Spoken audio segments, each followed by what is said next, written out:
todo lo que es el lenguaje popular, ansiedad se asimila a impaciencia. ¿Mm? Y en verdad la ansiedad es, todo lo que se llama anxiety o ansiedad, es una emoción que tiene varias manifestaciones específicas, como por ejemplo el miedo, cuando el estímulo es presente, la preocupación, cuando el estímulo es a futuro, cuando es muy específica la ansiedad y es muy exacerbada frente a una situación, una persona, un objeto, animal, etcétera. Estamos en presencia de una fobia específica. Cuando es frente al cuerpo, estamos frente a una ansiedad somática, se le suele decir que es lo que pasa en los trastornos de pánico. Frente al juicio adverso de los demás, estamos hablando de una ansiedad social. De manera, preocupaciones, proyecciones a futuros muy negativas, estamos hablando de una ansiedad generalizada. Temor a perder los vínculos de apego primarios, estamos hablando de ansiedad por separación. Inhibición de todo lo que es el aparato vocal y la fonación frente a ciertas situaciones o ciertas personas, estamos hablando de lo que se llama un mutismo selectivo. Y vamos a ir viendo cómo esto se va dando, porque son trastornos que suelen llegar mucho a las consultas. Y justamente el problema con la ansiedad es que lo que nos enseña nuestro cerebro, que no es muy buena idea, pero es lo que nos enseña nuestro cerebro, es que la solución con la ansiedad es evitar. Es evitar pensar, evitar sentir, evitar situaciones. Es muy, pero muy raro que una persona con fobia simple o específica consulte. ¿Por qué? Porque la persona maneja eso evitando. Justamente las personas que consultan son las que ya se dan cuenta que no pueden evitar más la ansiedad. Y manejar la ansiedad evitando a la misma ansiedad, vamos a ver que justamente es uno de los mecanismos que genera más ansiedad. Bueno, fíjense, la ansiedad es una conducta, es un estado fisiológico, es una evaluación. Son las tres cosas, porque la ansiedad tiene tres componentes, como toda emoción. Tiene un componente de appraisal o evaluación, tiene un componente de activación del sistema simpático y desactivación del sistema parasimpático, simplificando, ¿no? Y tiene un componente comportamental que tiene que ver con conductas de huida, de evitación, de escape o de paralización. Tiene que ver justamente con escapar, tiene que ver con hiperactivación simpática y tiene que ver con evaluar de que hay una amenaza, genera inquietud, genera tensión.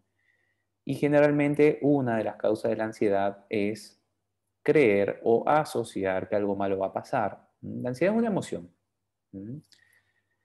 Y las emociones justamente son un conjunto de reacciones cognitivas, fisiológicas y comportamentales genéticamente determinadas en nosotros, pero con un margen de aprendizaje con respecto a lo que es amenazante muy grande.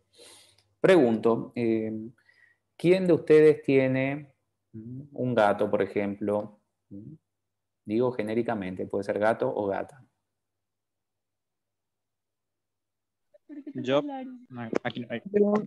Bueno, Yo y, tengo tres. bueno, muy bien, espectacular. Una Y les gata. pregunto, ¿los gatos o los felinos o la especie que ustedes tienen de gato, a ver si observaron esto, ¿le tienen miedo de manera innata al fuego o no? Pregunto. No, Bueno, el miedo al fuego de los felinos es un miedo adquirido. No hagan el experimento. Pero si ustedes están en una chimenea, en un brasero, y hay un cachorrito de gato, es muy probable que el gato se acerque, se acerque, se acerque hasta que se queme alguno de los bigotes y a partir de ahí aprendió que el fuego quema y que debe ser evitado. El temor al fuego de los felinos es aprendido, lo mismo el ser humano. Lo mismo el ser humano es aprendido a partir de qué? De asociar el fuego con dolor. con deterioro orgánico, o sea, el deterioro orgánico informa del dolor. Muy bien. Pero esa respuesta de detectar una amenaza o asociar una amenaza, activación simpática y desactivación parasimpática y evitación, es una respuesta genética que se va amoldando a los estímulos ambientales. Hay varias cuestiones que quiero que vean. Primero, van a leer que la ansiedad implica una activación simpática. En verdad es un poco más complejo y implica algunas activaciones simpáticas, algunas desactivaciones parasimpáticas, algunas activaciones simpáticas también, como por ejemplo el sudor. Bien. Otra cuestión que van a leer, y esto es culpa, bueno, en verdad no es la culpa. Walter Cannon fue un fisiólogo muy importante en los años, principios del siglo XX, y él fue el que acuñó la respuesta fight or fly. O sea, luchar o huir. Bueno, fly es volar, un sentido figurado. Bien. Pero la respuesta de ansiedad no es una respuesta de lucha y huida. La respuesta de la ansiedad en verdad es una respuesta de huida. Lo que pasa es que Walter Cannon confundió los fenómenos de activación simpática con los fenómenos de ansiedad. La activación simpática y desactivación parasimpática se puede dar en una gran cantidad de emociones. Por ejemplo, en la ira también se da. La ira es más para luchar que para huir, porque justamente la ansiedad implica un conjunto de procesamiento de la información automático de que no tenemos los recursos para hacerle frente a la situación. Por lo tanto, la respuesta típica es de huir, no es de luchar. Bueno, y justamente esto de lo cognitivo lo descubrieron Lazarus y Folkman,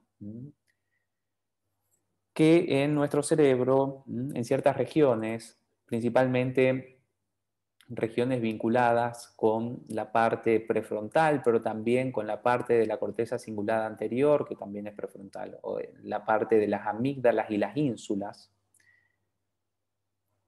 En esas regiones se procesa automáticamente la información y cuando hay algún tipo de información que de manera innata o aprendida, ya vamos a ver lo que es innato,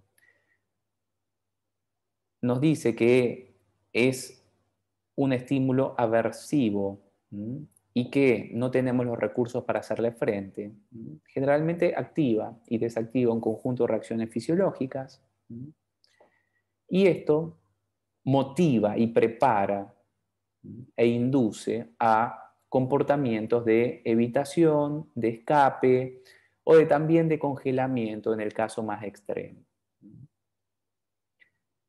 Me acuerdo que yo iba a una secundaria muy antigua, en la cual había ventanales que tenían más de 100 años, y me acuerdo muy bien, porque tengo muy grabada esa imagen, que una compañera quiso cerrar la ventana, el vidrio se desprendió, esta era mi compañera, este era el vidrio, y empezó a caer el vidrio así, muy lentamente. Y esta compañera, como se sobreactivó, en vez de dar 3 pasos hacia atrás, empezó a dar pequeñitos pasos. Entonces nosotros veíamos cómo el vidrio se caía y ella iba como en una coreografía. Obviamente no era tan gracioso como lo planteo ahora. Y justo logró, bueno, si hubiera estado menos activada probablemente hubiera hecho así. Esta cuestión de que cuando estamos con mucha ansiedad o con muy poca ansiedad, nuestro rendimiento se reduce a una ley psicológica de 1904 que se llama la ley de Yerkes y Dobson, en la cual se sostiene que para poder actuar con una máxima performance cognitiva o motriz, tenemos que tener un nivel medio de ansiedad o de activación, arousal. También ahí hay una confusión entre ansiedad y arousal. Muy bien.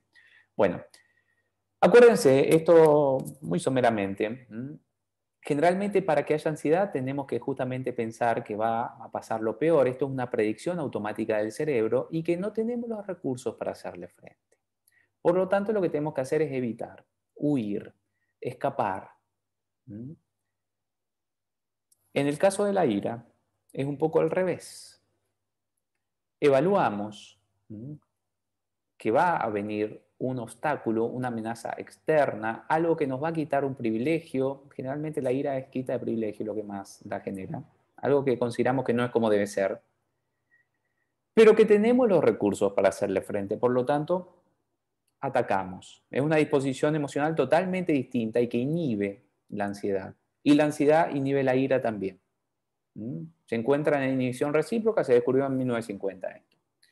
Bueno, imagínense que estas ideas de que va a pasar lo peor son muy complicadas. Hay un trastorno específico que presenta este patrón cognitivo de manera generalizada, que es el trastorno de ansiedad generalizada justamente. ¿Qué es lo peor que puede pasar en un avión? ¿Qué es lo peor que puede pasar en un examen, en una relación de pareja, en el trabajo, en un estudio médico, frente al nacimiento de un bebé? Imagínense. Y justamente si sentimos que no tenemos los recursos para enfrentar estas cuestiones, vamos a estar con mucha ansiedad. Bueno, acuérdense que la fisiología de la ansiedad es algo bastante compleja porque no es solamente que se activa el sistema simpático y se desactiva el sistema parasimpático, en verdad hay compensaciones también, pero se simplifica de esta manera. Justamente la fisiología de la ansiedad se cree que tiene como función permitirnos reaccionar de la mejor manera y protegernos de los daños. Cuando estamos con vasoconstricción periférica, si nos cortamos, que es lo que pasa mucho en el boxeo, en UFC, sangramos menos. O sea, se cree que es una respuesta para enfrentar peligros. Sería un ejemplo. Se cree, pero a veces es una sobreadaptación, que con midriasis podemos ver mejor. No necesitamos la parte digestiva para huir justamente. ¿Por qué? Porque eso nos saca energía. Necesitamos que la energía vaya a los músculos justamente más grandes. Bien. Y bueno, esto ustedes lo conocen todo, no es necesario profundizar. Lo que sí es importante ver que la ansiedad tiene justamente comportamientos típicos de evitación activa, o sea, cuando evitamos la presencia de un estímulo a partir de acciones, irnos de un lugar antes de que venga una persona que nos da miedo, irnos de un lugar antes de que traigan un contenido radioactivo y todos nos irradiemos, serían ejemplos. La evitación pasiva es lo mismo, solamente que tiene que ver con no hacer. Y la evitación pasiva es un mecanismo típico del trastorno depresivo mayor, dicho sea de paso. Bueno, el escape es lo mismo que la huida, que tiene que ver con la evitación, el alejamiento en la presencia de un estímulo, y las alteraciones motrices, y faltan acá los comportamientos de congelamiento que se ven más en el trastorno de pánico. Bueno, entonces recuerden que la ansiedad es una emoción que tiene factores cognitivos, factores fisiológicos, factores comportamentales. Bueno, ahí no se ve, pero es una poesía de Pablo Neruda y habla justamente del temor, el temor, la oscuridad, la soledad, la muerte. ¿A qué le temen los norteamericanos? Fíjense, esta es una encuesta que se hizo en adolescentes y en adultos. Principalmente a ataques terroristas, los adolescentes. Después a las arañas y a la muerte y a ser asesinado. Después a hacer un fracaso, a la guerra y a las alturas. Después a el crimen y a la violencia de pandillas, a estar solo, al mundo real y por último una guerra nuclear. En cuanto a los adultos, fíjense, antes del 2001 y después del 2001 por lo que pasó con las Torres Gemelas, lo primero es la serpiente, es un temor fóbico. Lo segundo, hablar en público, ese es un temor social. Lo tercero, las alturas, temor fóbico también. Lo cuarto, estar encerrado, un temor fóbico también, arañas, agujas, ratones, volar en avión, perros, rayos y truenos. Bueno, fíjense que la mayoría son temores fóbicos, o sea, son temores a estímulos muy específicos. Bueno, como les comenté, hay dos grandes proponentes de las teorías de la ansiedad. Los autores que sostienen que la ansiedad es producto del aprendizaje y los autores que sostienen, principalmente de la psicología evolucionista, que hay una preparación para estar ansiosos. Martin Seligman sostuvo que el temor a las serpientes, a las alturas, al encierro, a las arañas, era un temor que estaba preprogramado en nuestra especie, debido a que supuestamente se seleccionó naturalmente. Bueno. en verdad hay una realidad, es de que necesitamos aprender a temer la mayoría de los estímulos para que después generen ansiedad. El fuego no genera una ansiedad innata, pero el dolor sí. Las alturas en sí no generan ansiedad de manera innata, pero sí el desequilibrio y el mareo. Todo lo que tenga que ver con agujas, etcétera, hasta que no se asocia con dolor, no da ansiedad o miedo. Todo lo que tenga que ver con serpientes, arañas, ratas, cucarachas, generalmente son estímulos que se mueven rápidamente y de manera impredecible. Innatamente eso genera miedo, esos estímulos, pero no los estímulos específicos. Todo lo que tenga que ver con movimientos imprevistos también genera temor. Entonces se habla de que esto es un conjunto de factores ambientales y de factores innatos. Fíjense que todos los trastornos de ansiedad, acuérdense que el trastorno por estrés postraumático y el trastorno obsesivo compulsivo hoy en día no se encuentran dentro de los trastornos de ansiedad, tienen un monto de heredabilidad, como todo el comportamiento.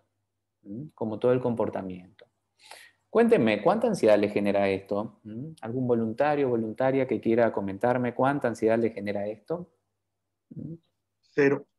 Bueno, pero probablemente si tuvieran anorexia nerviosa, es probable que ustedes evalúen que esto es hipercalórico de alguna manera y le generaría bastante ansiedad, más si esto se les expone para ser ingerido. ¿Cuánta ansiedad le genera esto? Cuando está así 0, pero cuando vuela un 40% por ahí. Bueno, muy bien, David. Mucha gente dice que no le tiene miedo a las cucarachas, solamente a las cucarachas que vuelan. Creo que ustedes saben que todas las cucarachas vuelan, ¿no? Bueno, a mí me son muy simpáticas las cucarachas. Realmente no tengo problema y de hecho, una vez en broma encontré una cucaracha que creía que estaba muerta, ¿no? Entonces me la puse acá arriba del pelo y fui a hablar con uno de mis sobrinos, el más chiquitito, y le dije, ¿qué tal? ¿Cómo estás con la cucaracha acá? Y la cucaracha estaba viva, entonces empezó a moverse y bueno, obviamente que mi sobrino se asustó mucho. Bueno, hay gente que tiene fobia a las cucarachas y hay personas que las considera que neutras. Bueno, depende de los aprendizajes que hayan tenido y la propensión a reaccionar. Ansiedad que en el momento se tuvo. Acuérdense que todas las fobias se dan por condicionamiento clásico, es decir, por emparejamiento de un estímulo que originariamente era incondicionado, como el fuego para el gato, y un estímulo innato, el dolor, en la quemazón, la sorpresa, en la quemazón de los bigotes puede ser. Bueno, lugares así abiertos. Algo de ansiedad genera esto. Esto es totalmente subjetivo, así que quiero que me mencionen qué es lo que les surge. Mucha ansiedad genera ver esto, nada de ansiedad. Para mí nada. Nada. A mí Bueno, nada de ansiedad. Me da bueno, tranquilidad, así que bueno, muy bien. Hay personas que tienen temor a los lugares abiertos por las asociaciones que tienen.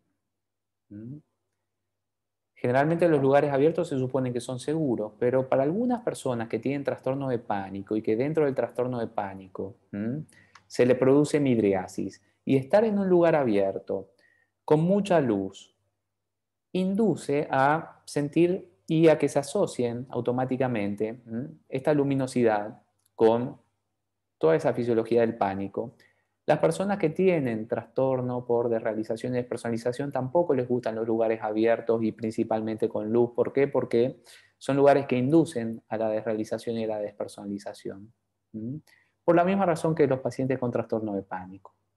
Y las personas que tienen temor de estar en un estado de vulnerabilidad, por ejemplo, tener un ataque de pánico, caerme y quebrarme la cadera, eso pasa más en personas de la tercera edad. También en los lugares abiertos, lugares lejos de gente que le pueda asistir, puede generar bastante ansiedad.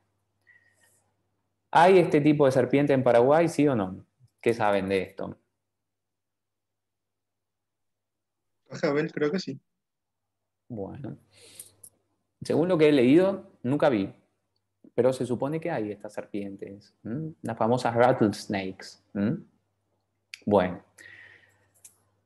creo que es medio difícil que si vemos algo de esto así, seamos ajenos a alguna reacción emocional. Creo que la mayoría vamos a entrar en un estado de cierta alerta y de cierta cuestión, bueno, ahí está la serpiente, vamos a tener cuidado, no nos vamos a acercar tanto, que no se nos acerque tanto tampoco.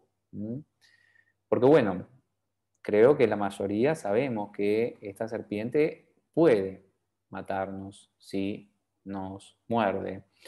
Suero antiofídico.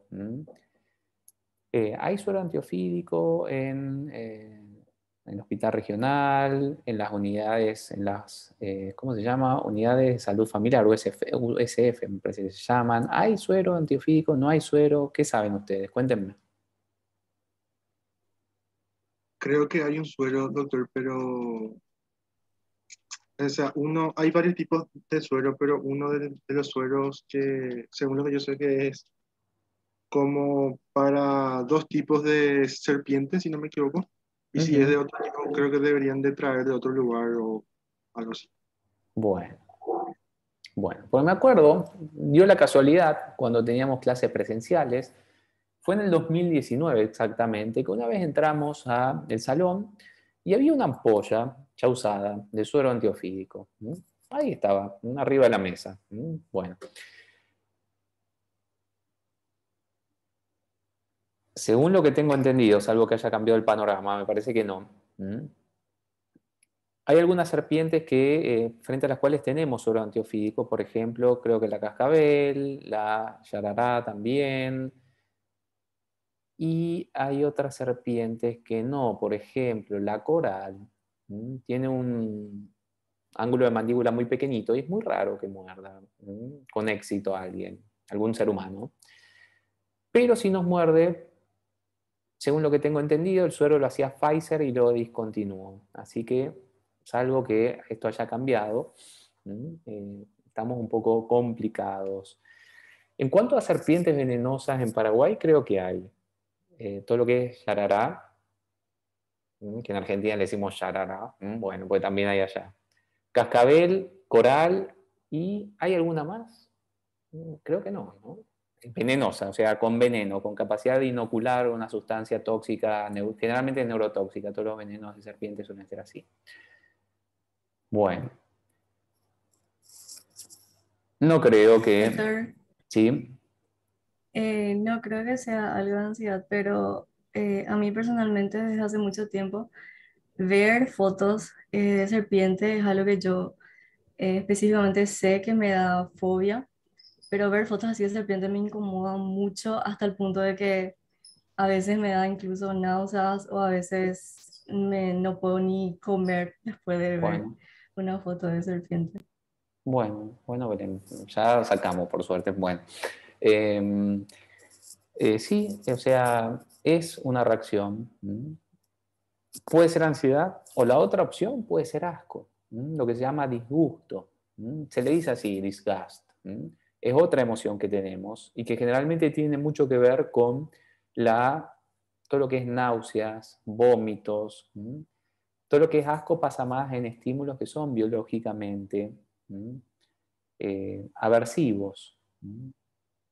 Olor a podrido, etcétera, etcétera. Puede ser cualquiera de las dos. Lo más probable es que es una serpiente que sea, puede ser ansiedad o puede ser asco. Las dos cosas generan inhibición en el sistema parasimpático, en toda la rama parasimpática y generan fenómenos gastrointestinales. Puede ser una o puede ser otra. Sí, es más bien difícil a veces de determinar, pero bueno, sí, sí, todos tenemos algún perfil específico de ansiedad, de cosas que no nos agradan. Así como le dije que, por ejemplo, en mi caso, cucaracha, no tengo problema. Pero serpiente, obviamente que sabemos que puede ser potencialmente peligrosa. Entonces, su potencial ansiógeno suele ser mayor. También puede ser el tema de asco. Siempre es bueno hacer esa diferencia y a veces en una fobia están vinculadas las dos reacciones. Bueno, alturas. Este temor a las alturas es un temor muy típico porque justamente son potencialmente peligrosas las alturas y generalmente las alturas, cuando uno las ve, generan un fenómeno de, obviamente, ansiedad, se genera hiperventilación, ingresa más oxígeno en sangre del necesario, produce hipocapnia, los glóbulos rojos transportan menos oxígeno al cerebro, mareo, o sea, una situación complicada. Hay gente que no tiene en absoluto temor a las alturas y hay personas que tienen fobia a las alturas. Lo más normal es que nos genere cierta ansiedad, cierta incomodidad, no llegando a paralizarnos, pero tampoco que seamos indiferentes como los obreros que trabajan en obras muy altas y prácticamente todos los días están expuestos y por lo tanto están habituados a las alturas. Bueno, fíjense que se estima que los temores innatos son estos. O se lo digo de otra manera, el temor a la muerte es un temor innato, como creían algunos filósofos existencialistas. Bueno, se cree que no. Se cree que es un temor aprendido, lo mismo que el temor al fuego, lo mismo que todos esos temores que estuvimos viendo, si es que generan temor. Y que se van aprendiendo por condicionamiento clásico. Fíjense que hay algunas fobias que parecen medio simpáticas, ninguna fobia es simpática, pero por ejemplo la ligirofobia, que es la fobia a los globos, se estima que es aprendida a partir de que una o varias veces en la temprana infancia de una persona haya explotado un globo, ruido fuerte e imprevistos. El temor al fuego, ¿por qué? Dolor. Bueno, y ojo, porque también siempre es bueno diferenciar el tema del asco. Muchas fobias no es necesariamente una reacción pura de ansiedad, sino también hay disgusto, hay asco. Las cucarachas me dan asco, por ejemplo. Los gatos me dan asco. O sea, se entiende, ¿no? Bueno. Estos son los temores innatos, fíjense según los sentidos. Son aproximaciones veloces, imprevistas, a baja altura. Hay alguna evidencia de que los rostros de enojo, los rostros humanos de ira también generarían una reacción innata. Ruidos fuertes imprevistos, dolor, pérdida de equilibrio imprevista, eso le juegan muy malas pasadas a las personas que tienen fobia al avión, que de repente el avión se mueve. Bueno, y el gusto y todo lo que sea el olor, no sea el olfato, están más vinculados generalmente con la emoción de asco que con la emoción de ansiedad, o sea, de temor. Y tiene que ver justamente, la función del asco es la detección, generalmente sensorial, generalmente olfativa o gustativa, de que hay estímulos aversivos, tóxicos, nocivos, la generación de náuseas y el vómito y la evitación de todos esos estímulos. Bueno, es otra emoción.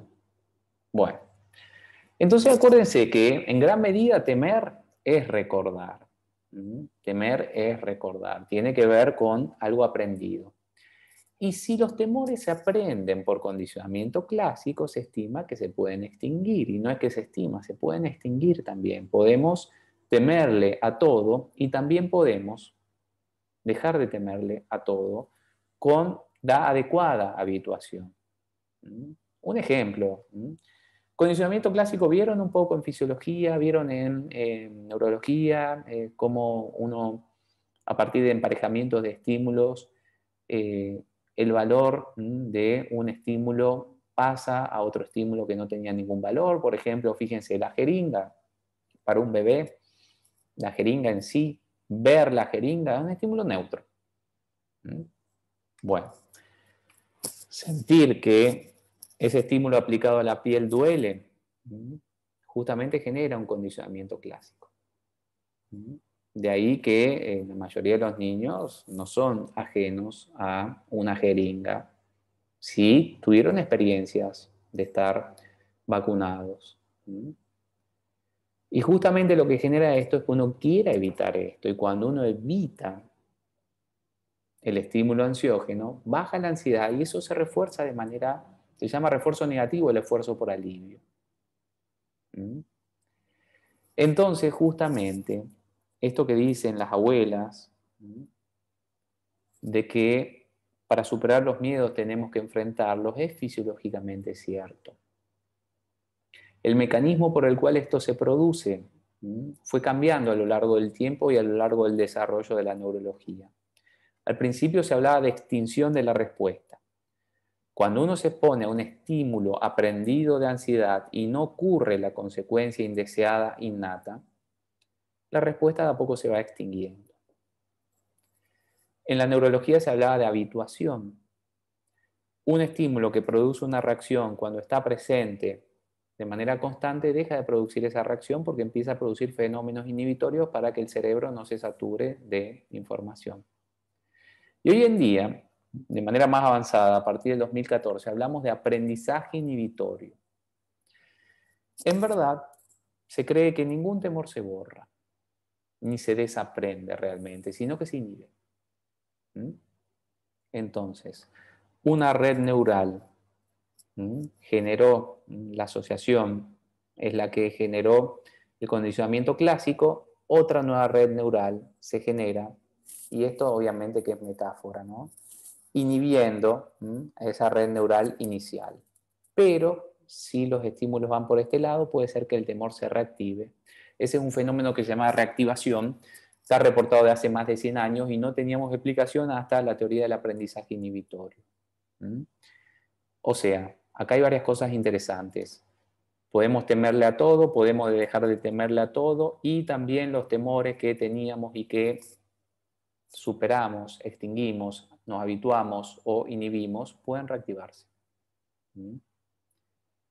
Entonces, eso es interesante y bueno,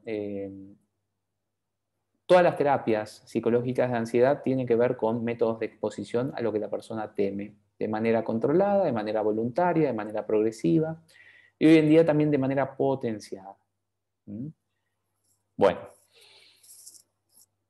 vamos a ver algunos trastornos vinculados con los trastornos de ansiedad, los trastornos que figuran en el DSM-5 con respecto a los trastornos de ansiedad, y ojo, porque a lo mejor se van a sorprender que hay algunos trastornos que a veces uno no conoce tanto y otros que son archiconocidos. Bueno, trastorno que no se conoce tanto en adultos, pero sí muchísimo en niños. Bueno, fíjense esta persona que es una persona adulta, autónoma en cuanto a lo económico, pero por su trabajo tiene que viajar a otros países. Qué lindo, yo estaría muy feliz de tener un trabajo que tengo que viajar a otros países. Bueno,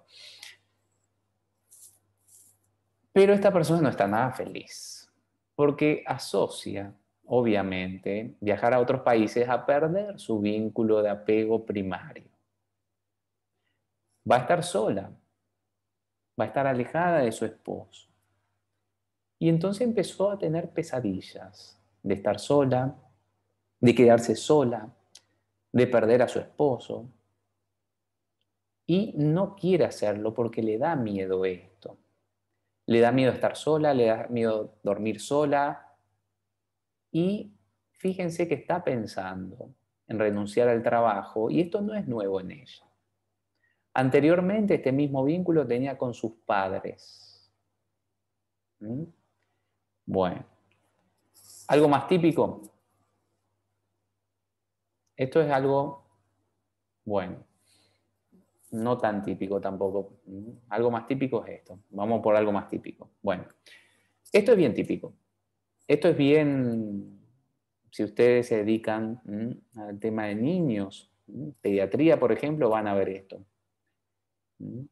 Bueno, un niño que no quiere ir al jardín, que llora, que no se quiere quedar solo y que quiere dormir siempre con los padres, no quiere irse a ningún lugar donde los padres no estén para dormir y tiene miedo de perder a los padres, y los padres hacen hipótesis etiológicas, no acordes con la evidencia, por ejemplo, que porque no le dan la atención necesaria.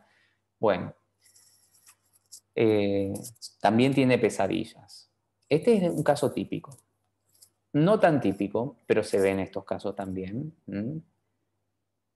una persona, un hombre de 19 años que no puede dormir si los padres no están en la casa, no quiere alejarse de los padres y justamente tiene dificultad para separarse de los padres.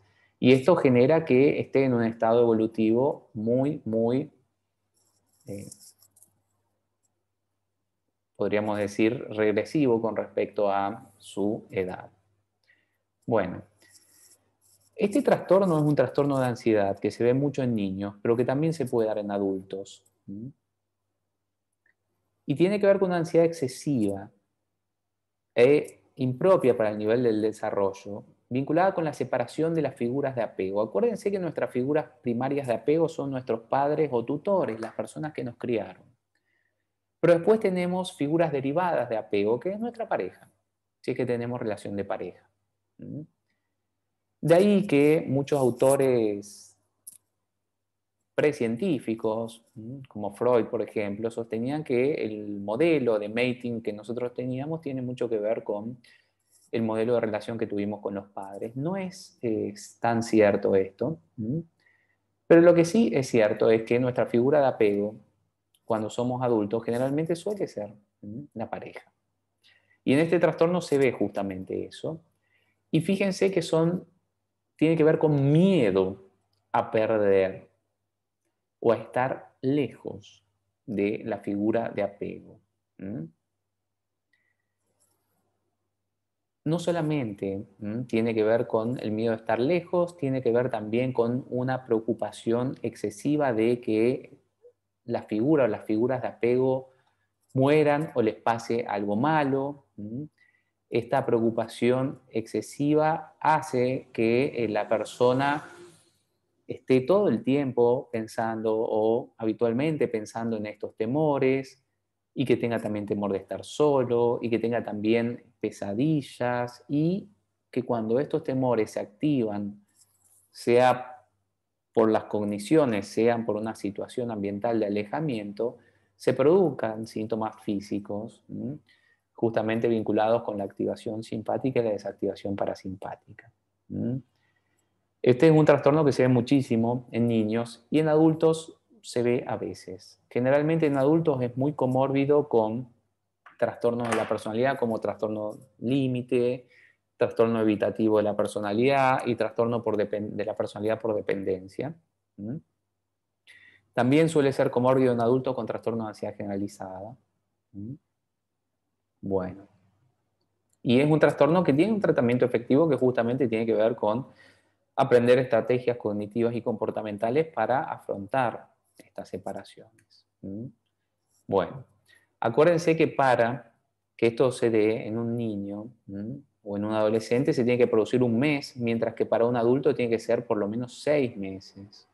Y hay que hacer un diagnóstico diferencial en los adultos, que esto no sea celos obsesivos, por ejemplo, que puede ser que no sea trastorno límite y que sea el temor a perder el vínculo del trastorno límite propio, por más que puede ser comórbido con trastorno límite también. Bueno, ¿conocían algo de este trastorno? Probablemente en niños sí. ¿En adultos conocían que se puede dar o no tanto?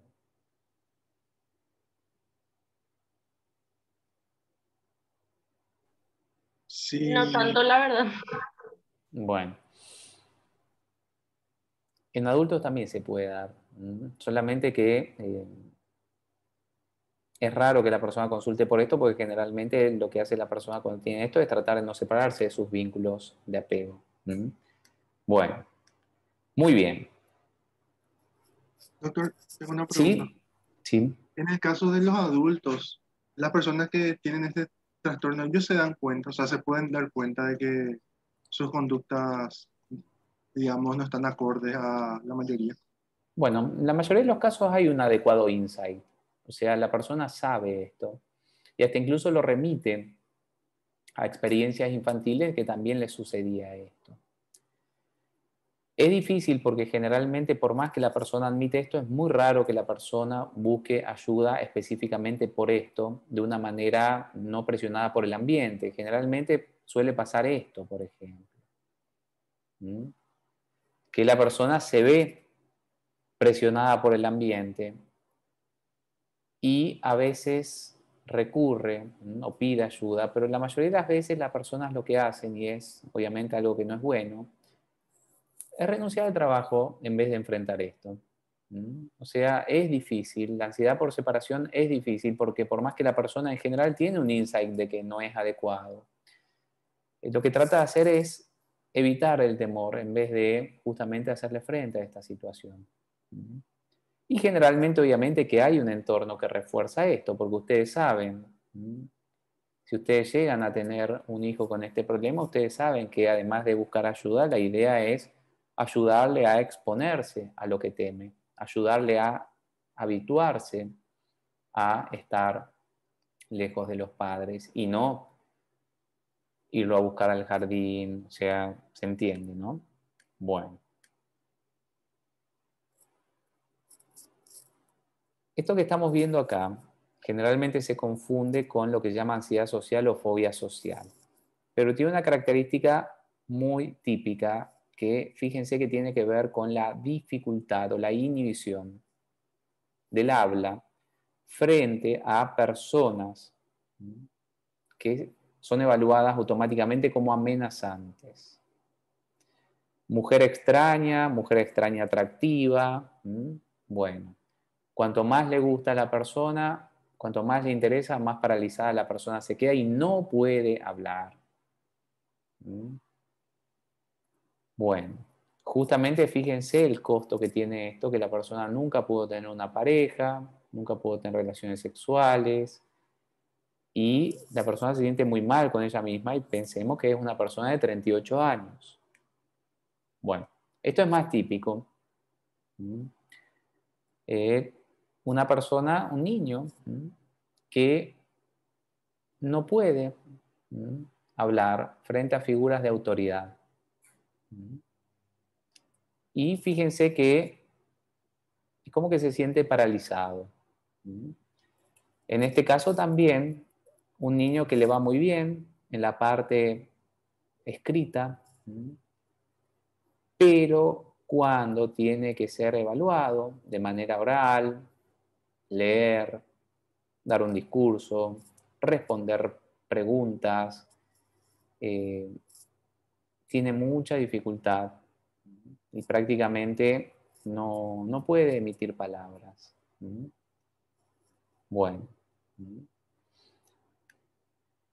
Esta patología es 90% comórbida con fobia social y se llama mutismo selectivo. En el 90% de los casos de pacientes que tienen mutismo selectivo tienen también, de manera comórbida, fobia social.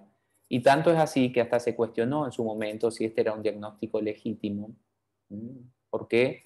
Porque justamente prácticamente casi todas las personas que padecen de esto tienen también fobia social. Pero se sostuvo que sí, porque justamente los criterios diagnósticos son un poco distintos.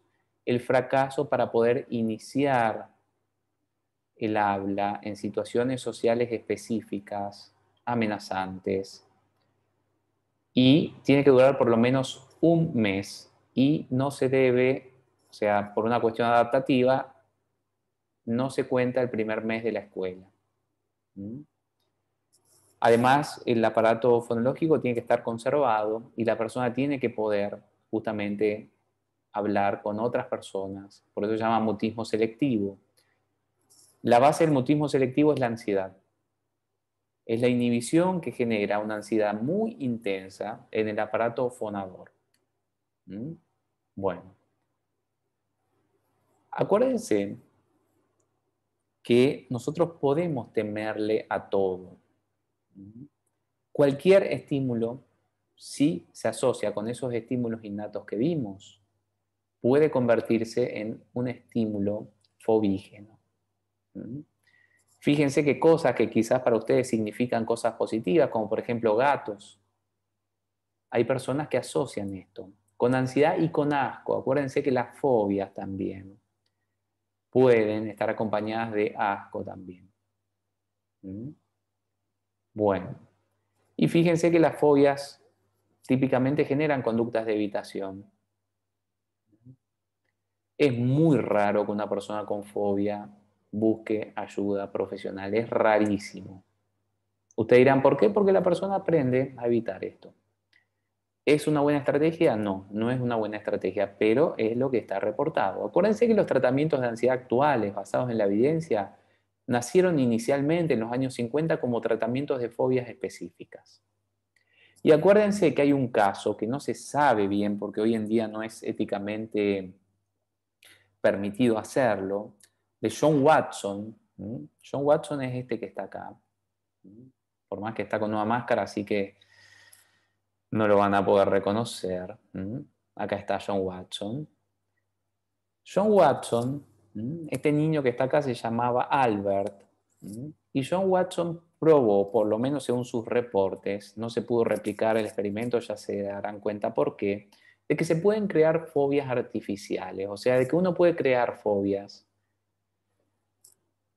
A este niño, John Watson le enseñó a tener fobia a el color blanco, a todas las cosas blancas con pelo y, por generalización, al mismo Santa Claus, a la barba del Santa Claus. Según los reportes de John Watson, pudo generar esto a partir de emparejar un estímulo innato, que era un ruido imprevisto, bien agudo, bien desagradable, cada vez que le mostraba al pequeño Albert algo peludo de color blanco. Bueno, se imaginarán que no se puede hacer esto hoy en día, o sea, no se puede replicar, pero sí se puede replicar con otros animales. Y con otros animales, las experiencias de Watson son totalmente replicables, es decir, con ratas, con gatos. O sea, es cierto que las fobias se aprenden por condicionamiento clásico, tenemos experiencia de eso, solamente que no son replicables en los seres humanos. Bueno. Fobia a los animales o insectos es un subtipo de fobia. Otra fobia muy típica es la fobia a la sangre o a las agujas. Justamente tiene que ver con el aprendizaje aversivo que genera las agujas. ¿Con qué asociamos aguja? Con dolor. ¿Con qué asociamos sangre? Con una leve hemorragia producida también por dolor. Hay casos reportados de estudiantes de medicina que, llegando al último tramo de la carrera, tienen que enfrentar esta fobia, y no es algo de mal pronóstico, es enfrentar la fobia, habituarse a la fobia. Y hay un caso también que vi, que no es un caso realista, una serie en Netflix que se llama Dr. Martin, creo que es un médico que tiene fobia a la sangre. Acuérdense que las fobias no son condenas, ni son fatales, ni son crónicas, son condiciones que pueden mejorar o hasta incluso neutralizarse. Bueno. Tema de situaciones. En este caso, viajes en avión. Hay muchas personas que justamente tienen dificultades para viajar en avión. Y justamente esto se da por las asociaciones innatas y por una predisposición genética. Obviamente todas las fobias tienen una predisposición genética también. Estos son fobias a las situaciones. El tema del avión tiene varios objetos o varios elementos o varios estímulos que pueden ser fobígenos. Por ejemplo, estar encerrado, no tener control de la situación, la idea mental de estar suspendido en el aire, las turbulencias, suelen ser cuestiones que generan de por sí miedos. Bueno, temor a las alturas también es algo bien típico. El temor a las alturas se acompaña con mareo por el mecanismo que les comenté. Cuando uno está con mucha ansiedad, uno se hiperventila, hiperventilación, hipocapnia, menos oxígeno en el cerebro, mareo, visión borrosa, reducción del equilibrio y todo lo que es la performance motriz. Entonces, obviamente, esto también, fobia a las alturas. Y también fobia a situaciones naturales, como las tormentas, que es una fobia que justamente no es tan fácil de tratar porque las tormentas no son tan accesibles como para exponer de manera progresiva y prolongada a la persona. Pero como les digo, es muy raro que ustedes reciban en su consultorio, si se dedican a la salud mental, una persona que venga a tratarse por alguna fobia. Es muy raro. Bueno, acuérdense que esto es fobia específica. O también se le dice fobia simple. Tiene que ver con un miedo intenso, desproporcionado a un estímulo específico. Esto generalmente es evitado o si uno lo tiene que enfrentar, se resiste con una activación simpática, una desactivación parasimpática muy fuerte. Y tiene que durar más de 6 meses y generar un deterioro desadaptativo. Acuérdense que hay miles de conceptualizaciones de fobia dependiendo cuál sea el objeto, pero se reconocen 4 subtipos básicos. Fobia a todo lo que tenga que ver insecto animal, fobia a entorno natural, fobias situacionales, fobia a sangre, inyección o heridas. Doctor, ¿Sí? yo te quiero preguntar algo. Yo antes no tenía miedo a la sangre. Y el año pasado creo que desarrollé fobia a la sangre. Pero yo vi así un procedimiento que, tipo, le clavaban y tenía que salir supuestamente el líquido y salía sangre. Entonces, desde ahí, yo cada vez que veo sangre ya no puedo estar, me quiero desmayar y eso. Bueno. Y eso yo aprendí entonces, ¿verdad? Sí, exactamente, Elena. Qué buen ejemplo, o sea, que estás dando. Fíjate, si antes vos no reaccionabas a ese estímulo y ahora estás reaccionando con ansiedad, con ese malestar físico tan intenso, hay un aprendizaje en eso, pero eso se puede desaprender, Elena. Y te recomiendo que trates de a poquito de exponerte de manera progresiva a estímulos proximales, a quizás demasiado cruento, obviamente fue ese procedimiento. No solamente eso, el estrés de un procedimiento que no está saliendo bien también, o sea, se asocia mucho. Entonces sí, la idea sería justamente que si antes no reaccionabas y después a partir de un procedimiento específico en el cual pasaste muy mal, te estresaste mucho, tuviste mucha ansiedad, bueno, probablemente se haya condicionado ahí esa aversión o incluso esa fobia, pero eso se puede descondicionar. La idea por eso es no permitir que uno conviva con estas cuestiones. En Rosario, en el Instituto 15, que es un instituto en el cual yo me formé mucho, había un taller que se llamaba Vivir sin fobias, que en verdad era para justamente enfrentar todos los miedos que todos nosotros tenemos de alguna u otra manera. Y la idea justamente era un poco de psicoeducación y un poco de ejercicios para animarnos a de a poquito, de manera supervisada, enfrentar los temores. Entonces eso que te está pasando, Elena, no es una condena ni una fatalidad. Entiendo que es horrible la vivencia, pero la idea es tratar justamente de enfrentar de a poco esto y se sugiere hacerlo de manera progresiva. Y sí, es muy probable que esto se haya adquirido en esa situación que pasaste, ¿no? A partir de toda la ansiedad que se fue asociando, la sensación de descontrol, la sensación de indefensión o de impotencia también suele asociarse a ciertas cuestiones. Bueno, fabuloso el ejemplo que diste, Elena, y una sugerencia, no te vayas a conformar con este estado actual. Esto se puede revertir. Bueno, Gracias, doctor. fíjense, esto es un poco distinto y más complicado, porque justamente acá lo que la persona tiene miedo es algo que todos estamos expuestos todo el tiempo. Personas, la evaluación que las personas hacen de nosotros, personas desconocidas, personas conocidas, situaciones públicas, alimentarnos en público, utilizar sanitarios públicos.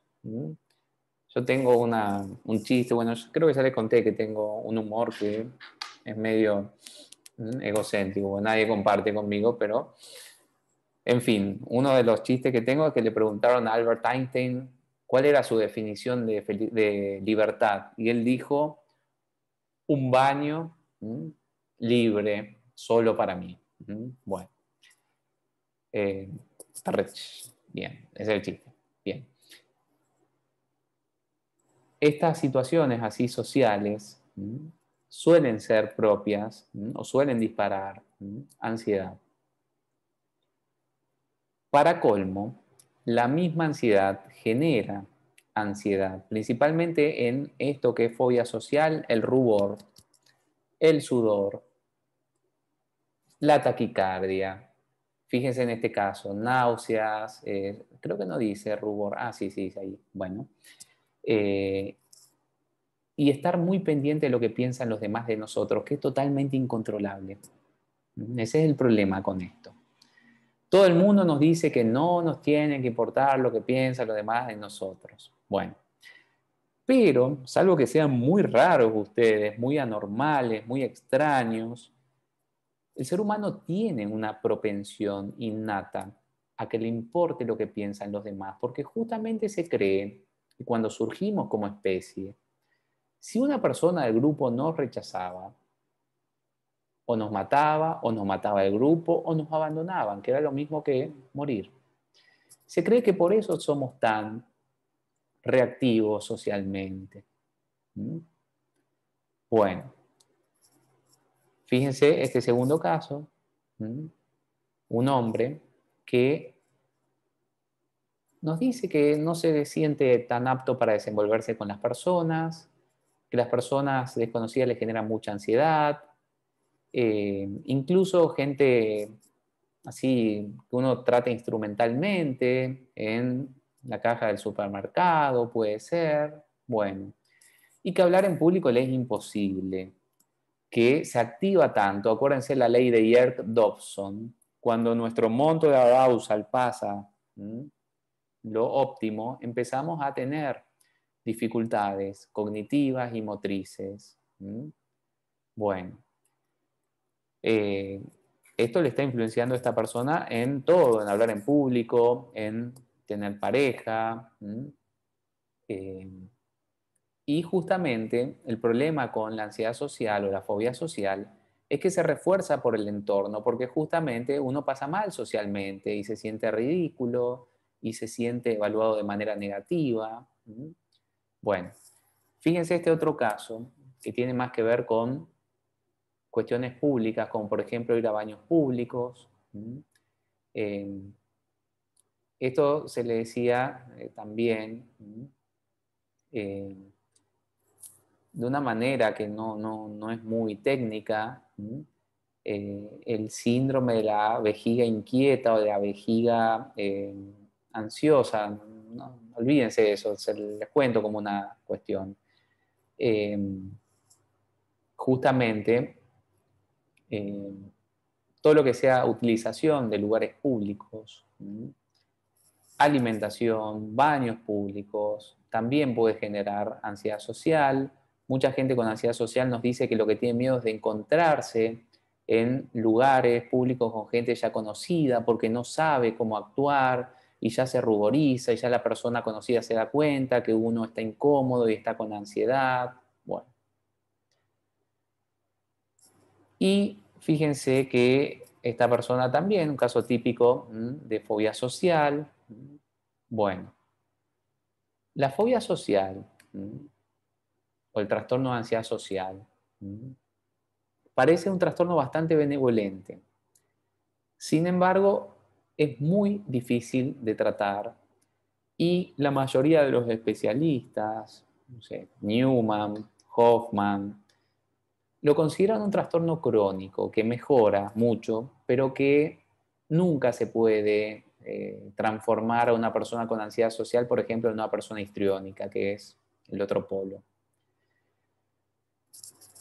¿Por qué la misma Edna Foa, especialista en justamente trastorno obsesivo compulsivo, estrés postraumático, sostiene que cuando ella aplica protocolos de exposición imaginaria, de exposición en vivo, en pacientes con ansiedad social, que es lo que está reportado en los ensayos clínicos también, nunca obtuvo buenos resultados como sí obtuvo, por ejemplo, con estrés postraumático.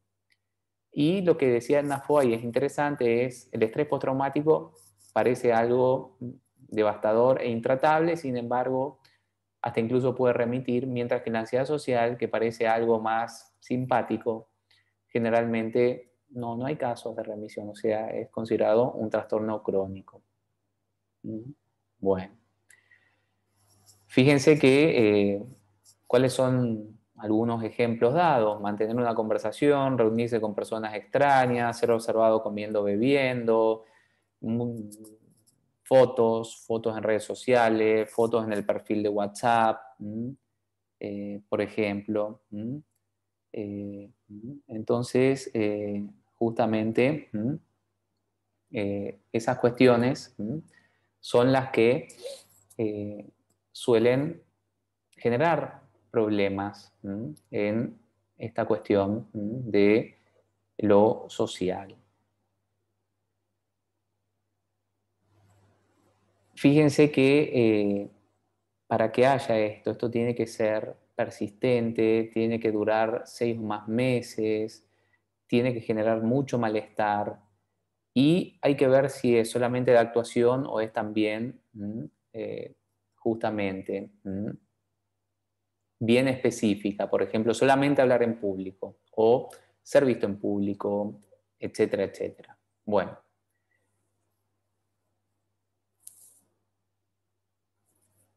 En este caso nosotros vemos que la persona está teniendo reacciones fisiológicas muy exacerbadas, muy exacerbadas, y justamente está teniendo miedo a esas reacciones fisiológicas muy exacerbadas, que son reacciones de ansiedad extrema. La persona tiene taquicardia, se siente que se asfixia, y eso es cierto. ¿Cómo es cierto? Bueno, ¿por qué las personas con trastorno de pánico sienten que se están asfixiando? Bueno, hay dos explicaciones. La explicación menos convincente, pero que también a veces se da, es que toda esta musculatura intercostal, pectoral, se tensa. Bien. La segunda explicación, que es mucho más sofisticada, es esta que les di. ¿Conocen lo que se llama efecto Bohr?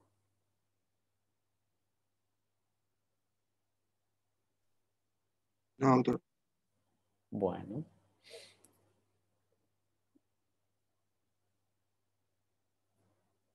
El efecto Bohr lo descubrió en 1904 el padre de Niels Bohr, que se llamaba Christian Bohr. Cuando ingresa demasiado oxígeno en sangre, por ejemplo, cuando nos hiperventilamos a propósito o cuando los bronquios se dilatan mucho, que es lo que pasa en este caso que están viendo acá, se produce hipocapnia, poco dióxido de carbono en sangre. Y eso hace que el transporte de oxígeno se reduzca y llegue menos oxígeno al cerebro. Entonces el tallo encefálico nos reporta que hay menos oxígeno, es cierto eso. Y podemos sacar la conclusión de que nos estamos asfixiando. Bueno, el sentir que se va a desmayar tiene que ver con este déficit de oxígeno también, cierta oscurecimiento de la conciencia, visión borrosa. Las ganas de vomitar tiene que ver con la inhibición parasimpática, la diplopía, lo mismo que les dije, zumbidos, un aumento en todo lo que es la presión sanguínea, la idea de que uno está muriendo, volviéndose loco, también se suele dar. La despersonalización y la desrealización también tiene que ver con la hiperventilación. Bueno, y esto para colmo se empieza a asociar con los lugares en donde sucede y uno trata de evitar eso. La facultad, el auto, el supermercado. Bueno, es algo muy intenso y siempre se dice que, o se ha descubierto esto, que esta es una respuesta también aprendida. Hay una propensión genética a aprender esta respuesta, pero esta respuesta se tiene que aprender. Y usted dirán, ¿y cómo se aprende esta respuesta? Bueno, esperen que les voy a mostrar. Acá un muy lindo... Acá está. Bueno, esto está un poquitito corrido. Esperen que se los voy a mejorar.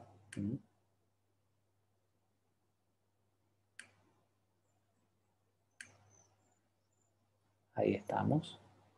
Bueno, muy bien. Generalmente el trastorno de pánico se estima que al tener esa respuesta de pánico tan fuerte, esa respuesta no está dentro de nuestro repertorio comportamental, es una respuesta que aprendemos con el tiempo. Y generalmente tiene que ver con cierto déficit inhibitorio o también puede ser un estrés muy grande que hizo justamente que se produzca un exceso excitatorio en la red de saliencia. ¿Y qué hace la red de saliencia? O sea, esas regiones, la corteza cingulada anterior, las ínsulas, las amígdalas, activan justamente el sistema simpático y desactivan el sistema parasimpático a partir del eje hipotalámico, hipófiso, adrenal. Bueno, muy bien.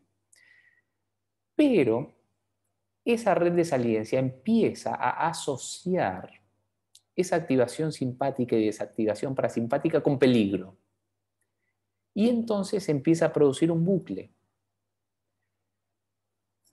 Peligro, activación, vamos a decir la activación fisiológica para que no tenga que estar repitiendo siempre activación y desactivación, ¿sí?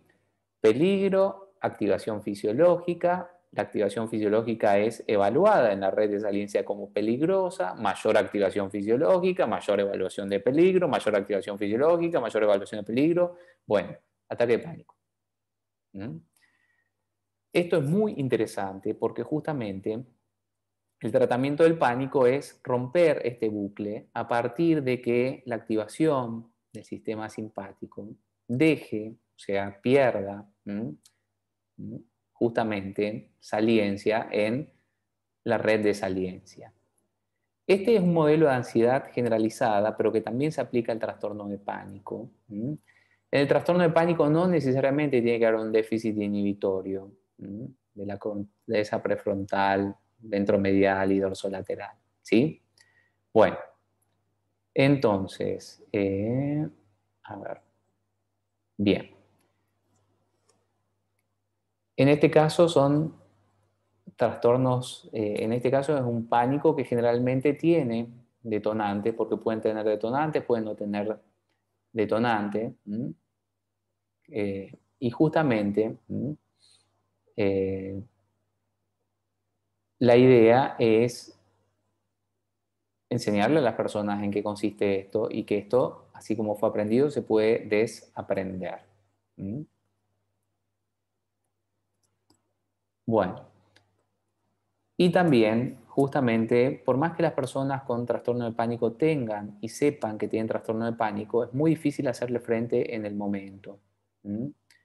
Fíjense que en el trastorno de pánico pueden haber 13 indicadores y solamente se necesitan 4. Generalmente tardan un ataque de pánico 10, 15 minutos, puede ser menos, a veces puede ser un poquitito más.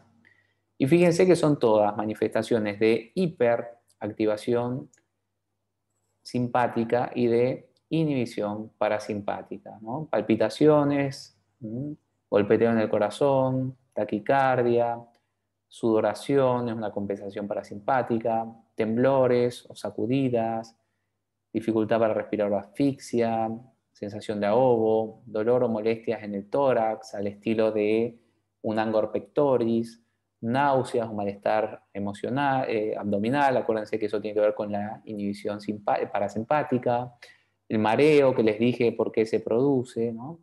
Escalofrío, sensación de calor, parestesias por una vasoconstricción periférica, desrealización y despersonalización, miedo a perder el control, miedo a morir. Bueno, el trastorno de pánico, fíjense que también tiene que ser acompañado, además de ataques de pánico, de 1 de estas dos manifestaciones un mes después de tener el primer ataque de pánico, que tiene que ver temor con respecto a tener otros ataques de pánico o de sus consecuencias, por ejemplo, morirse de un ataque de pánico, perder el control.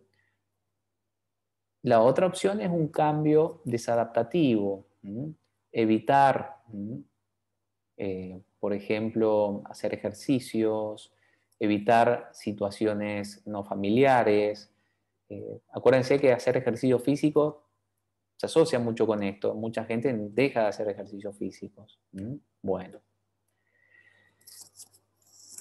Anteriormente el trastorno de pánico estaba tipificado con o sin agorafobia. A partir del 2013 se separó la agorafobia del pánico porque la agorafobia asumió una entidad, o sea, una delimitación un poco más amplia. No necesariamente para tener agorafobia uno tiene que tener miedo de tener pánico en lugares públicos. Fíjense, una persona con incontinencia urinaria que evita los lugares públicos puede ser pasible del diagnóstico de agorafobia. Una persona adulta mayor que se cayó muchas veces en la calle y que tuvo consecuencias de fractura y que evita lugares públicos puede ser pasible de ese diagnóstico. Y el caso típico, una persona que evita lugares públicos porque tiene temor de tener pánico. Bueno, fíjense que la agorafobia a partir del 2013 en el DSM-5 tiene, o sea, es una entidad nosológica aparte e independiente y no necesariamente tiene que ver con el trastorno de pánico como antiguamente tenía que ver. Fíjense que miedo a dos o más de situaciones públicas, como por ejemplo transporte público, espacios abiertos, sitios cerrados, hacer una fila o estar en una multitud, estar fuera de casa solo. Y lo que tiene miedo la persona es que podría acontecer una situación complicada, podría no estar nadie para ayudarle, pánico, síntomas incapacitantes o embarazosos, fíjense. Bueno. Generalmente estas situaciones se evitan activamente y generalmente solamente se enfrentan con compañía y se imaginarán lo limitante y discapacitante que es esto. Bueno, y por último, hasta ahora vimos temores a situaciones, objetos específicos, temor a perder el vínculo de apego y alejarse de él, temor al juicio de los demás y sus situaciones vinculadas con lo social, temor a las reacciones fisiológicas y sus consecuencias. Bueno, en este caso tenemos un trastorno que tiene un fuerte componente cognitivo, porque fíjense que son preocupaciones generalizadas, constantes, que la persona tiene mucha dificultad o imposibilidad de controlar. Bueno, frente justamente a esto, la persona lo que suele vivenciar es un nivel de ansiedad mucho más elevado que lo normal y suele tener generalmente irritabilidad, problemas musculares, problemas de concentración, cansancio, problemas con el sueño. Bueno, fíjense, en este caso se ve bien el fenómeno cognitivo y lo típico en el trastorno de ansiedad generalizada es tener un patrón de pensamiento automático de que va a pasar lo peor y de que no le voy a poder hacer frente. Fíjense. Otro pensamiento típico es qué pasa si. O sea, que es ver los peores escenarios y qué pasa si pierdo mi trabajo, qué pasa si nunca encuentro la pareja adecuada y nunca voy a tener hijos, qué pasa si quiebro y me hipotecan y ejecutan la hipoteca de mi casa y pierdo, qué pasa si no puedo terminar esta maestría. Bueno, justamente uno de los fenómenos que no se vislumbra tanto, no se ve tanto en el trastorno de ansiedad generalizada es la irritabilidad y la dificultad para controlar la ira, que es un indicador diagnóstico. Bien, generalmente también una ansiedad muy elevada reduce el rendimiento y genera astenia, déficit de sueño, Bien. También la ansiedad generalizada muchas veces se dispara, por más que hay un estado premórbido sí o sí presente. Una persona con ansiedad generalizada, imposible que haya tenido un antes y un después. En este caso, fíjense, una persona que esto empezó a exacerbarse cuando le diagnosticaron un tumor benigno. Bueno, y ahora, una persona con este trastorno nunca antes fue una persona muy tranquila, es muy raro eso. Si ustedes tienen un antes y un después muy marcado, sospechen más algo postraumático que este trastorno, que es fuertemente genético. Y también, como dice Elizabeth Newman, en los trastornos de ansiedad, y cuando ella hablaba, estábamos hablando de antes del 2013, o sea, estaba incluido también el estrés postraumático, por ejemplo. Las cosas son bastante contraintuitivas. Los trastornos que parecen más graves son los que pueden remitir, como por ejemplo el trastorno de pánico y el estrés postraumático, decía ella.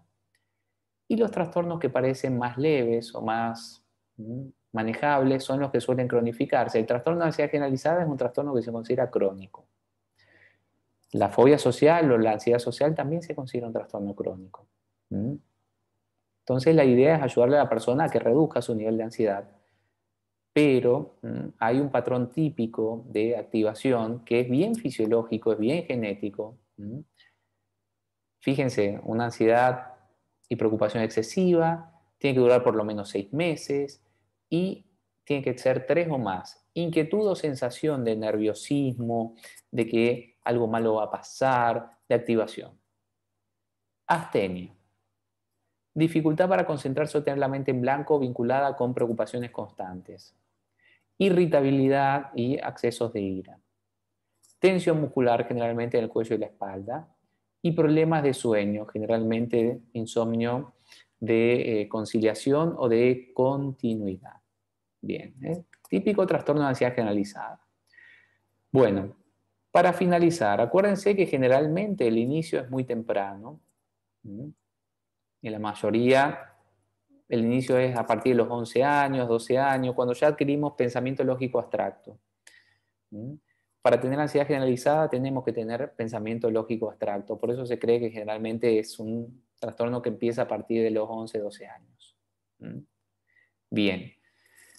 La edad de prevalencia es la de 30 a 45 años, un poquitito más presente en las mujeres.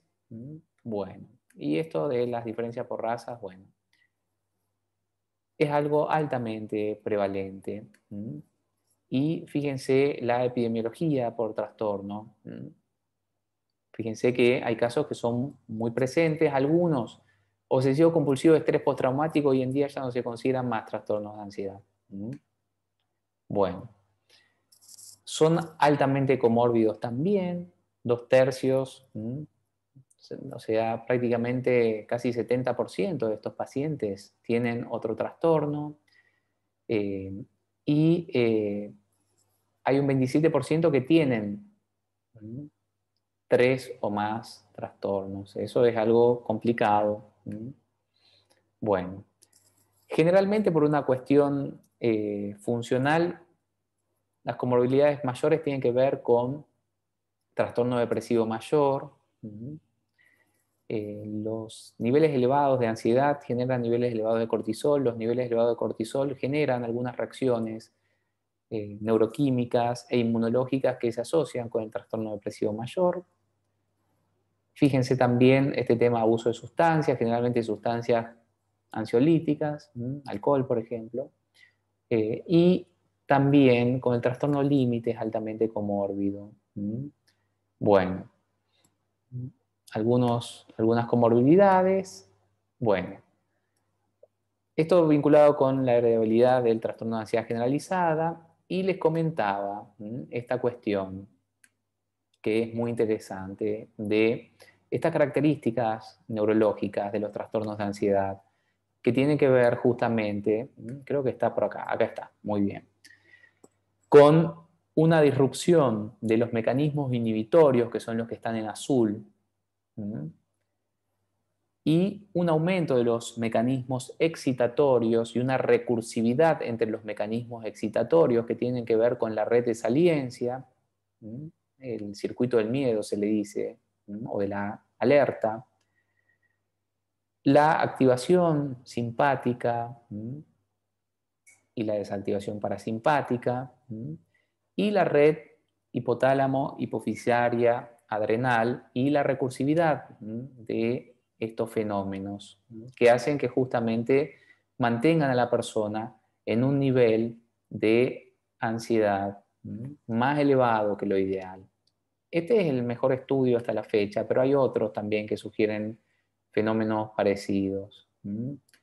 Este es un poquitito más viejo y habla de la parte de neuroquímica, una hipofunción del ácido gamma-aminobutírico, una hipofunción de la serotonina, una hiperfunción de la noradrenalina, y hay algunos caminos que no están tan claros, quizás tengan que ver con el glutamato, por ejemplo, que puede ser, digo quizás, ¿no?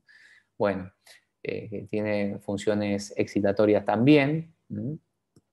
Bueno, entonces, es importante, estos casos los van a ver mucho en urgencias vinculadas principalmente con trastorno de pánico. Así que queremos que puedan repasar estos trastornos para irlos incorporando a lo que ya están conociendo. Los trastornos de ansiedad son altamente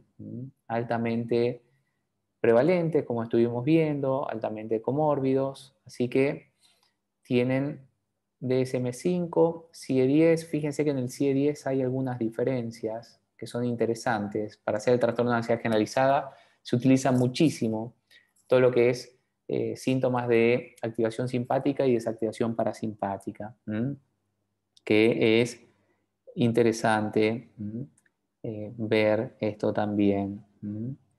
Bueno, entonces, ¿dudas, preguntas, comentarios? Doctor, yo tengo una duda. Sí. Doctor, ¿en qué tan influyente es el ambiente en cuanto a desarrollar la ansiedad? Porque yo conozco personas que crecieron en un ambiente, vamos a decir, en donde se le inculcaba que no tendrían que tener miedo de nada, y son personas que en realidad no tienen miedo de muchas cosas que tal vez, o sea, no tienen cierta fobia a muchas cosas que tal vez mucha gente sí. Y por eso nomás preguntaba eso, no sé Está si bien. eso también se da de forma contraria. Bueno, Si es que en ambientes muy cerrados o muy sobreprotectores también se puede bueno, contribuir a eso. bueno, muy interesante, David, tu pregunta, porque justamente es muy difícil determinar cuánto contribuye el ambiente y cuánto contribuye la cuestión genética, porque generalmente si ustedes tienen padres o tutores o pares que tienen bajos niveles de ansiedad, es muy probable que los eduquen ustedes con medidas de afrontamiento frente a estímulos ansiógenos o también estímulos de disgusto. Como reporta Akira Kurosawa, que en un terremoto había muchos cadáveres y que ellos estaban pasando por ahí y él no quería ver esos cadáveres y su hermano le dijo, no, tenés que ver eso porque justamente ver eso es lo que va a hacer que le pierdas el miedo. Y bueno, cuenta el famoso director japonés Akira Kurosawa que a partir de ahí él aprendió que cualquier cosa que le generara miedo o asco había que mirar, enfrentar y no evitar. Es difícil determinar. Ahora, el ambiente es fundamental en cuanto a los patrones comportamentales. Si nos enseñaron y tenemos propensión a tener patrones comportamentales evitativos, obviamente que nuestro nivel de ansiedad va a ser muy elevado. Y si nos enseñaron o tenemos propensión, una mezcla de las dos, a tener patrones de afrontamiento, obviamente que nuestra ansiedad va a ser menor. Entonces, el ambiente es muy importante. Es difícil determinar la influencia del ambiente y la influencia genética en un comportamiento.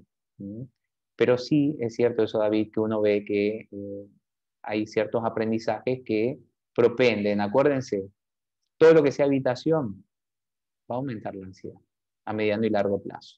Va a reducirla a corto plazo.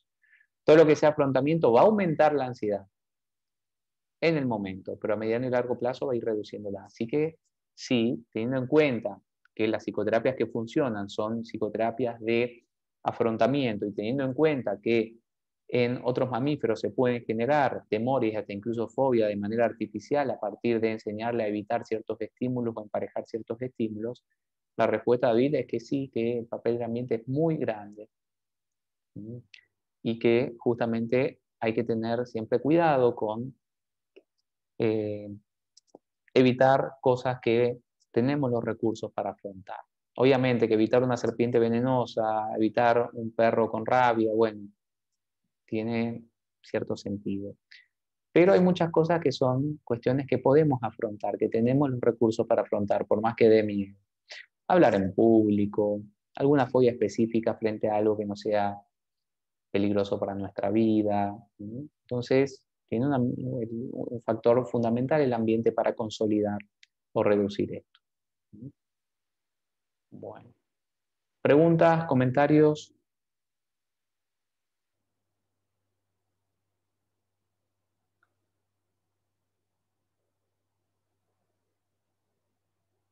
Bueno. Creo que ya no, doctor. Bueno, entonces vamos a dar por finalizada la clase de hoy. Repasen estos trastornos, así van ya conceptualizando también los mismos. ¿De acuerdo? Dale, Dale, doctor, doctor. muchas gracias. Bueno, Gracias. que pasen bien. Cuídense mucho, muchos éxitos. Nos vemos la próxima. Igualmente. Chau, Gracias, chau. doctor.